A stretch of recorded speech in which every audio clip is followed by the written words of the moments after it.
Hi everyone, and welcome to our Q&A session. I'm glad you're here.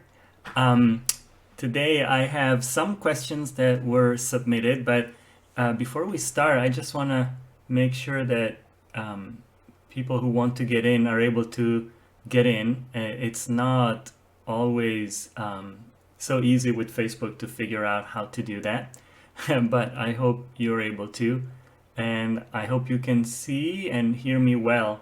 If you don't, please let me know. Hopefully, this will work well. So, all right. So, so there are a few questions here that I have, and I'll answer them. And then, if we have any time left, you can ask some questions directly here. You can put them in the chat below here before the end of this. This will go for about 30 minutes. So if you are here when I'm still live, you can submit your questions in the chat and in the comments, and then I can answer them. So the first question was from Melanie, and she's asking, how long should one warm up the voice? This is a very interesting question because it really depends on a lot of things. But I assume, Melanie, that what you mean is whether, if you want to do exercises for general everyday maintenance of the voice, then it's one thing. If you want to do other things like preparing for a performance, that's a slightly different question. But let's assume that it's just for general maintenance. I would say, depending where you're at in your vocal development, so if you're a beginner, I would say don't warm up too long. I would suggest you split your warm-up sessions throughout the day if you can, and do maybe 10-15 minutes at a time, and no more than that. The reason is, well, there's several reasons, but one of them is that when you're first learning, the vocal muscles are small muscles. They're not big muscles like your legs or other muscles in the body. So when you start, you have to gradually strengthen these muscles and, put them in good shape, help them get in good shape. But you don't want to overdo it, because if you overdo it, then the voice will get tired. And unfortunately, when the voice gets tired, it takes some time to recover. The reason is that the vocal cords don't get a lot of blood circulation, and so for some reason it takes a while to recover until you feel like your voice is normal again. So you don't want to go there, you don't want to tire it, but you still need to work it out. You still have to work out your muscles. So I would suggest maybe 2-3 sessions at a time, 2-3 sessions throughout the day, but with no more than 10-15 minutes at a time would be a good starting point for someone who's starting. If you're a little bit more advanced, you can definitely go longer than that. Honestly, when I warm up my voice on a general basis, I do it several times a day also, mainly because I don't have time to put in a big chunk of time. But I do about maybe a half hour a day. And then if I have to prepare for a performance, and this is what I was going to get to next, is if you are more advanced and you're preparing for a performance, that's a whole nother story. So that's the time when, depending when your performance is, you should look at your calendar and go back a few weeks, maybe 3, even 4 weeks. And I would say start warming up your voice more and more every day, and not just warm up the voice, but also sing. Because warming up the voice is like stretching the muscles and calibrating your muscles. But the singing is actually when you do the heavy lifting. And so if you do just warm ups and that's all you do, you won't be able to have enough endurance during your performance. You actually need to be singing more and more. But first you warm up and then you sing. And also the singing part should gradually increase as you get closer to your performance. So it's a time when you're basically putting in more and more practice and more singing. And this can go depending how long your performance is. But if you're performing if your concert is, let's say, an hour and a half, or 2 hours, you need to be able to gradually build up to that amount of time of singing, so that you know that you can easily sing through that time and not feel tired or fatigued or anything. So your voice has to gradually get used to that. In our community here, the longest performance we have is usually an hour and a half.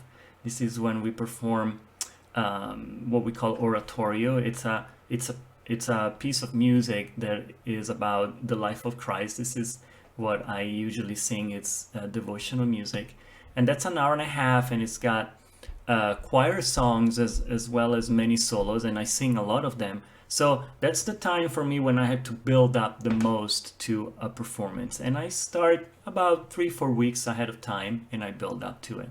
So some singers sing a lot more than an hour and a half. I mean, if you sing an opera, you have like 3 hours, sometimes to sing. Maybe you're not singing all the time, but still you're on. And so it needs that kind of preparation. But Melanie, knowing you, I think you wanted to know how long you need to practice on a regular basis, daily basis. And so I would say that this is, what I said at the beginning is what applies to you. But I wanted to expand a little bit the answer for other people as well. So I hope this was helpful. And so I have another question here from Margaret. And I'm not sure I completely understand it. So I'll try to answer from what I understand the question is. Margaret is asking, is it possible to sing a high note without knowing you can? I think what you mean, Margaret, is it possible that you think you have a certain range, and then all of a sudden, at some point, you're singing something or you're doing an exercise, and you hit a high note that you thought was out of your range? That is certainly possible. It's possible, especially when well, two things. One, especially when you use your voice well, because normally people who don't use their voice very well, they tend to strain to get to high notes, and so that would probably not be the case for them. But if you know the correct technique to access your upper range, and if you're able to use your head voice well without tension, then there are times when the voice is particularly in good shape. There are some days like that.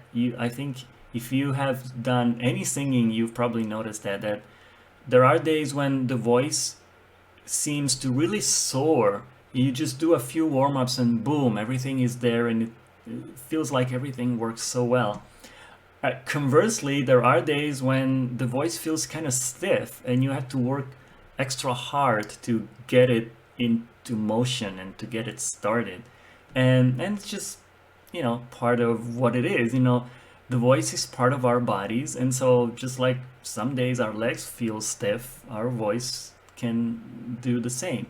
And so it's just part of what it is. But to answer your question, yes, it's definitely possible. And I think also that if you are using good technique, like I said, you should be able sometimes to just go, especially when your voice feels really in good shape, like I said, just take advantage of that and just go up and explore. And not that you have to strain to reach high notes, but try to really push it a little bit and see where it goes. Oh, okay, it can go here. And maybe let's see if I can go up another half step and do a little bit more. And sometimes you'll be surprised that how high you can go, maybe higher than what you would normally do. And mind you, this is not to say that you'll be able necessarily to sing on those notes. There's two different kinds of range. One is your range that your voice is able to cover from the super duper lowest note to the highest note of your range. And that's something that we work on as singers. We try to extend our range, and this is what we do. But then there's the range that is actually your singable range, like the range that you're actually able to sing in. And that's obviously smaller. I mean, the range where you're comfortable singing. Like for me, I can hit some low notes for sure.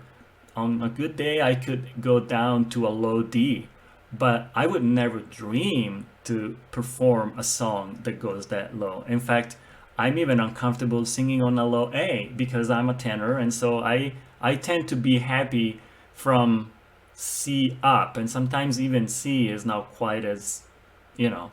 So it really depends, and I can go pretty high, but there are some notes that I wouldn't feel comfortable using in a song, and so I tend to stay more in a comfortable area of the range.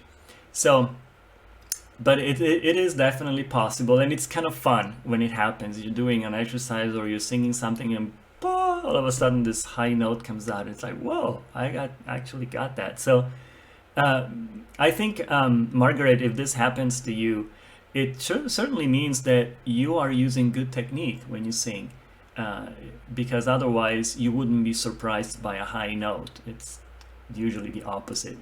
What happens is the opposite. So, and then I have a question here from Omkara. Omkara is asking, um, if you're learning a song in four parts and the melody, how do you keep them from mixing up? So I think you mean, Omkara, if you know a song and you know one of the four parts, which is not the melody, like in your case, I know you're a bass, and so you know probably the bass part, and then you also sing, you're learning the melody. How do you make sure you don't get confused between the two? So that's a good question.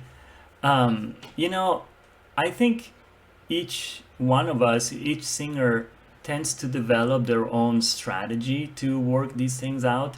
What seems to work for me, and also some people that I've worked with in throughout my life, is focus on one thing at a time.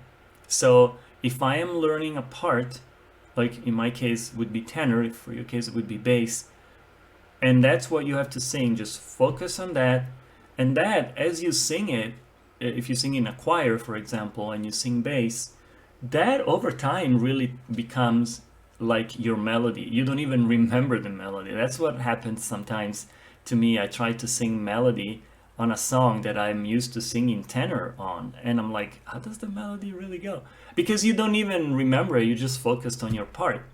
But if you all of a sudden you want to sing the melody and you start learning the melody, then I would say, at least for the time being, don't sing the bass at all.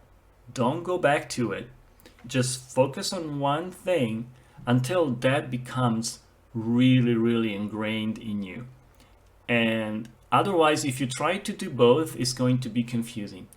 Once you've done the work of focusing first on one and then on the other for some time, then eventually you'll see that you'll be able to switch from one to the other depending what you need to do without any problem. But you need to be able to focus on one at a time. So that would be my suggestion. This is similar to people who ask me, how do you learn to sing and accompany yourself on an instrument, like accompanying yourself on guitar or piano, for example. So that's very similar. What you do is focus on the two things separately. So focus on learn your guitar accompaniment or your piano really well. Like you could almost play it, you know, like watching TV while you're doing something else, and your fingers are just so used to doing it that you don't have to think about it. So that's how well you need to know it.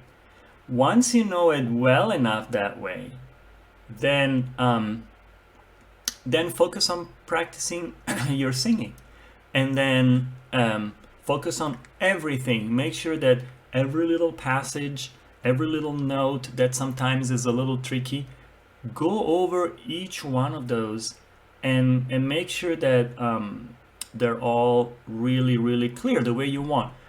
I don't know. I noticed that in almost every song, if there's some little complicated passage, it's usually only a few notes. But those are the notes that I know if I sing a song and then I perform it again a few months later and I go back to it, I know exactly where they are by now. And so I just practice them separately. So make sure that each little section is really good, and you don't have to worry about, oh, is that note gonna come out? Oh, is that phrase going to sound good? All these things, you just have to be very, you know, feel really comfortable, and then put the two things together. So it's very similar. When we learn something, our brain doesn't do very well with multitasking. So we have to really, really focus. And you know, focusing means one thing at a time. I don't really believe much in multitasking personally. I think that there's no such thing. I think instead of calling it multitasking, we can call it doing many things without real focus, really, because the mind is scattered that way. And I mean, not that it's impossible, of course we do it, but it's not really. When you're learning something, the brain needs the time to really assimilate. And this is very true, especially for singing. Singing is very much about muscle memory. So because it's all internal, it all happens here, but we can't see it. We can only feel it as a sensation. And so focusing on that sensation will help us to develop that muscle memory that allows us to, every time we need to sing a certain note, we go back to that sensation, and boom, the note is there. And finally, we won't even have to think about it. It just comes natural. So that's what I wanted to say about this. So I hope I answered your question, Omkara. It's a good question, and I think it's very, very helpful. I want to look at the comments and see. Oh, you're welcome, Margaret. Thank you. I'm glad it was helpful. I want to see if anybody has other questions, but I don't see any other questions here. So, okay. Well, you know, I was planning to keep this a half hour, and it's the first time I do it, so I think a lot of people, they didn't maybe understand, or didn't not understand, but they didn't realize this was happening. But I'm planning to do it again, and I hope it was helpful.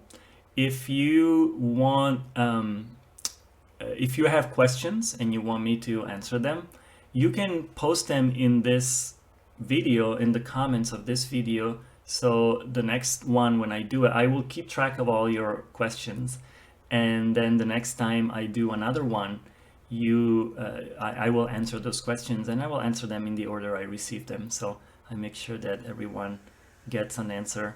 Hopefully, I hope I know the answer. Sometimes I don't, but I'll do what I can.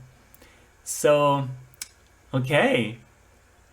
If you don't have any comments or anything in here, I think I am done here. And this is really fun for me to do, actually. So I hope you found it helpful, and I will see you. Thank you so much for being here on my page and for reading and watching things that I post. I hope you find them helpful for your singing. And okay, have a beautiful day. I'll talk to you all soon. Bye.